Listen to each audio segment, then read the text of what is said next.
I don't know that you'll ever be on the same page as one another, but I want to listen to this. We got to play this soundbite. Producers, I apologize. We got to take some time here. I want to show what you said about some of the protesters and some of the advocates on the parent side. Let's listen.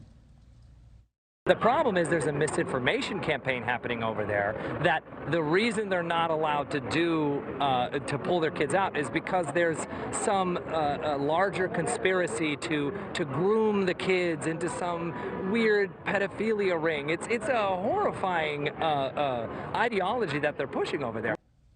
And so, Mayor Anthony, I'd have to ask you, you think it's all rooted in ideology, or do you think that there are some parents who believe that because a child is born female or male, and that they believe in a creator, that they shouldn't have any education or any discussions with public officials, educational or otherwise, about their gender?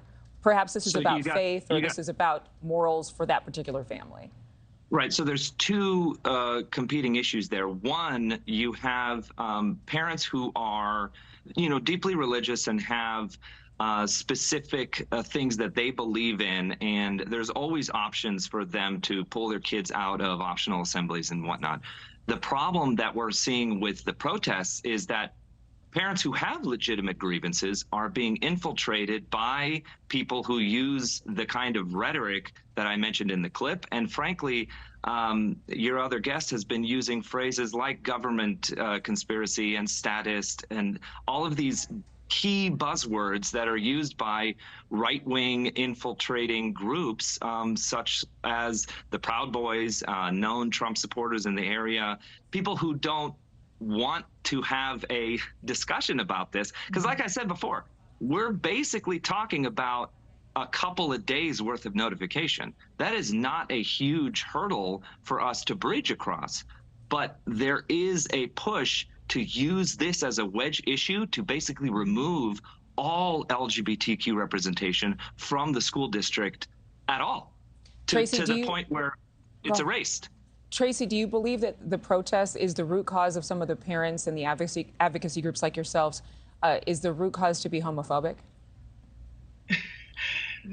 These are talking points coming out of the mayor's mouth. We're conservative, we're MAGA supporters. That's ridiculous. We're parents. California Parents Union is nonpartisan. We're about a parent's right to choose. It doesn't get any simpler than that. Leave our kids alone. What's happening, if you look at it from a statewide perspective, is, I'm sorry to inform you, Mayor, but there is a push to groom our children. The legislature is trying to push an HPV vaccine on our kids in 8th grade, and HPV vaccines are for sexually transmitted diseases. If in our schools, we should be teaching math, science, reading. We should not be pushing sexuality on children.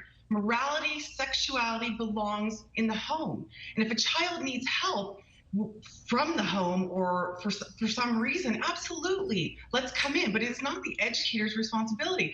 We simply just need to stay in our lanes. Teachers need to teach, parents need to teach the values of the home and morality. And to paint us as conservative or MAGA or over-religious completely misses the point. We are parents that know what is best for our children, and that's it.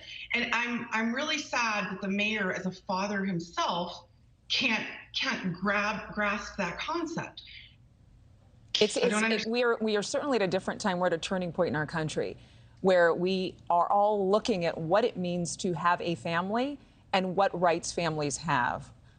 Obviously, you both have different definitions of what that means, and we are grateful for both of you providing your perspectives here. Thank you for watching. Go to newsnationnow.com to find NewsNation on your television provider, and don't forget to click the red subscribe button below to get more of NewsNation's fact-driven, unbiased coverage.